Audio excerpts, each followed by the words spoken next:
আমাদের ৭৮তম শেষ করে ৭৯তম স্বাধীনতা দিবসে আমাদের কলেজের পক্ষ থেকে এনসিসি এবং সমস্ত শিক্ষক শিক্ষিকা ছাত্রছাত্রীরা উপস্থিত হয়েছ।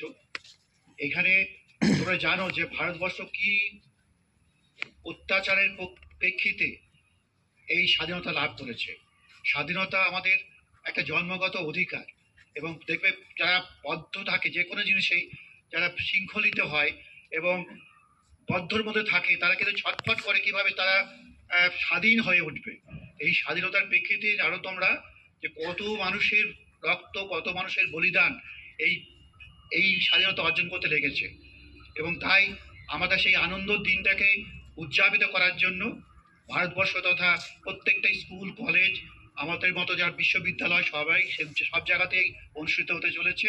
এবং এর মধ্যেই আমাদের পতাকা প্রধানমন্ত্রী উত্তোলন করেছেন, রাষ্ট্রপতিও আছেন, সব একটা অনুষ্ঠান হচ্ছে। আমাদের আজকে ফিরে দেখার দিন যে কিভাবে আমরা